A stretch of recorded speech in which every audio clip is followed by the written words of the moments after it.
કાળિયાબીડ લૂંટકાંડનો પર્દાફાશ. મંગેતર સામે યુવક પર છરીથી હુમલો કરનાર બંને આરોપી ઝડપાયા. ભાવનગર શહેરના કાળિયાબીડ વિસ્તારમાં 2 દિવસ પૂર્વે બનેલી લૂંટ અને હુમલાની ઘટનાનો નીલમબાગ પોલીસે સફળ પર્દાફાશ કર્યો છે.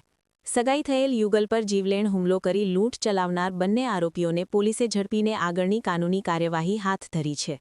મળતી માહિતી મુજબ ફરિયાદી દિશાબેન ડાભીએ પોલીસ સમક્ષ નોંધાવેલી ફરિયાદમાં જણાવ્યું હતું કે ગત 1 એપ્રિલના રોજ તેઓ તેમના મંગેતર મનદીપસિંહ તથા પરિવારજનો સાથે વર્તેજ ખાતે ભોજન કર્યા બાદ પરત ફરી રહ્યા હતા.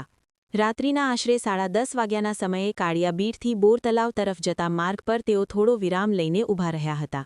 તે દરમિયાન સ્કૂટર પર સવાર 2 અજાણ્યા બુકાનીધારી શખ્સો ત્યાં આવી પહોંચ્યા હતા. આરોપીઓએ છરી બતાવી ધમકી આપીને રોકડ અને કિંમતી વસ્તુઓની માંગણી કરી હતી. આ દરમિયાન ફરિયાદી યુવતીએ મોબાઈલમાં વિડીયો બનાવવાનો પ્રયાસ કરતા આરોપીઓ વધુ આક્રમક બન્યા હતા અને યુવક પર છરીથી હુમલો કરી તેમના પાસેથી મોબાઈલ અને પર્સ લૂંટી લીધા હતા. ઘટના બાદ બંને આરોપીઓ તાત્કાલિક ફરાર થઈ ગયા હતા. ઘટનાની જાણ થતાં નીલમબાગ પોલીસે તાત્કાલિક ગુનો નોંધી તપાસનો દોર શરૂ કર્યો હતો. પોલીસ દ્વારા ટેકનિકલ સર્વેલન્સ, સીસીટીવી ફૂટેજ અને સ્થાનિક સૂત્રોની મદદથી આરોપીઓ સુધી પહોંચવામાં સફળતા મળી હતી.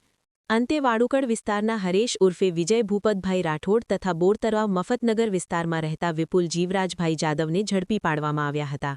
ઝડપાયેલા આરોપીઓની પૂછપરછ દરમિયાન સમગ્ર ઘટનાની કબૂલાત મળી આવી હતી. પોલીસે બંને આરોપીઓને ઘટના સ્થળે લઈ જઈ રીકન્સ્ટ્રક્શન પણ કરાવ્યું હતું, જેમાં આરોપીઓએ લૂંટ કેવી રીતે આચરી અને કઈ દિશામાં ફરાર થયા તેની વિગતવાર માહિતી આપી હતી. જોકે બંને આરોપીઓ અગાઉ પણ ગુનાહિત ઇતિહાસ ધરાવતા હોવાનું પોલીસ તપાસમાં સામે આવ્યું છે. હિરેન મારુ સાથે ફિરોઝ મલિક, ભાવનગર.